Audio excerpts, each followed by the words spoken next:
Guy, we're both like almost like we're clubbing here, man. Like we're both in black. It's a little weird. Clubbing. But That's a term. Do people still right? say that? I mean, it's such a new generation. We see it every day. The world is changing, man. Oh boy, that's probably a good segue. Let me before we, I changed my breakfast routine this morning, and I think somewhere a couple months back on commercial break we referenced the concept of steel cut oatmeal. Sure. And I was doing some late night shopping, which is what I do during COVID, and I ran past the oatmeal, and then I decided to go get some blackberries. And this morning, I had a new routine. And I'm happy about it, man. Again, the steel cut oatmeal, I don't really know what it means or why it's steel cut. I don't know why beer is cold filtered or frost brewed. I don't know why tuna is dolphin safe. I don't know why eggs are cage free, and I don't know why beef is grass fed. Right. Maybe I know. So it's all good questions. All good questions. I will tell you in terms of the tuna. So tuna that are caught with nets. A lot of times dolphins get caught in the nets and they subsequently drown. And that's obviously problematic. So when they say dolphin safe tuna, these are typically tuna that are caught by a fisher person on a rod and reel like that. If we weren't a family show, I'd hit you with a Dick fucking Tracy, but I wouldn't do that, normally. You said it. Oh, so you knew it, but you just brought it up. Well, and then the other thing, steel cut quickly. I think the shucking or the strength of the actual oat or the whatever shucking is requires it to be cut by a significant type of blade. I think that's what that comes I think it leads to more fiber in the oatmeal. That obviously leads to more fiber in your diet, Guy Adami, which I don't want to get into either, because I think if anybody doesn't need the steel cut, it's you. Apparently, God bless you for regularity. No, and I share that with people I share that with people on Fast Money. I share it with people here. I share it on the Twitter. I'm not ashamed of it. I mean, it's those Charmin commercials. All of a sudden now it's cool to go. I mean, I was saying about it before Charmin came out. Cool they said they're ripping me off. Yeah.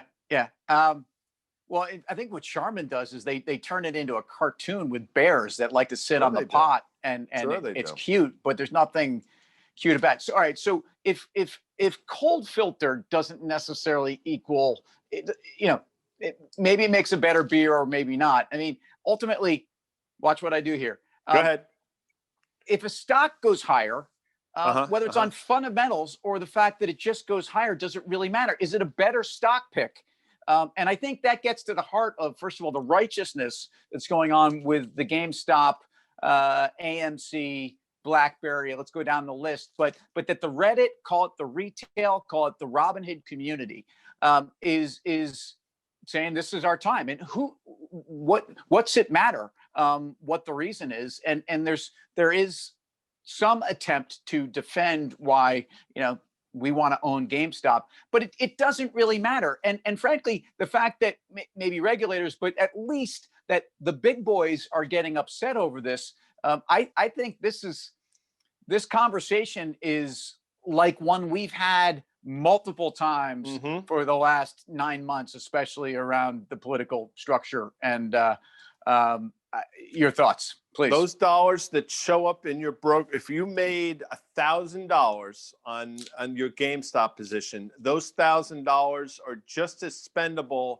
on a fundamental view, whether you were right because of the fundamental reasons or you're right because you just got caught up with the rest of the mob. To your point, and the reason why I say, and we go back and forth on this from time to time, but the reason why I say price is truth is because the only thing you can base decisions on, and ultimately the only thing that matters in your statement is the price of the security, the commodity, whatever it is. And so GameStop traded up to $375, $380 or so today. Insane. What did that make it in market cap? I think it's close to $30 billion at one point. I think it's so fast that the numbers are it's like the slot machines. But I think it was close to $30 billion company. And to your point, their business model didn't change. The structural problems at GameStop 2 months ago still exists to a large degree. So you explain to me what happened and the Well, it was a mechanism of the catalyst. markets.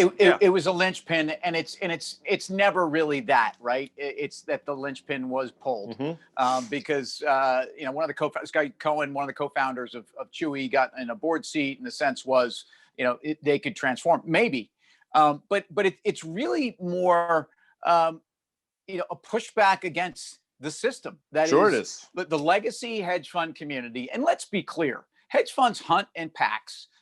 Deal in packs, and frankly, participate in group trades. Why shouldn't the retail community do that? And whether they have better information or they just have the sheer size behind them, and that's another issue. Like if you've enabled the retail trader now since COVID, whether it was because of their stimulus check or the fact that their sports were closed and they had nothing else to gamble on, or they had no job. But we've unleashed this flow that is in many ways reminiscent or metaphorically similar to what we've seen in other parts of society. You mentioned to me, I'll footnote you on this one. I mean, this is the mob in DC, possibly. And we're never political here. We're purely observing what seems to be a highly charged emotional issue, where it's regular guys against the establishment.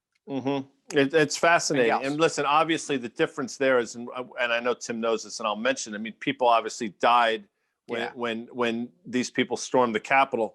As far as I can tell, nobody's dying here, but the similarities are the same in so much as a group of people that are angry about whatever the establishment is or are. They're coming in and they're doing something about it. And in this case, they're doing something about it in a meaningful way. And they're changing the structure of the investing trading community. And listen, we can have an hour-long discussions as to the reasons why. I mean, one of the main reasons you talked about it is the fact that zero commission, so much money floating around there. And that's sort of the unintended consequences. A lot of this easy money policy. Well, I can get you to the Fed. I can go from the Fed to GameStop. It might take me a couple moves, but I'll get you there. And again, it is what it is. And I think we have to adapt. No,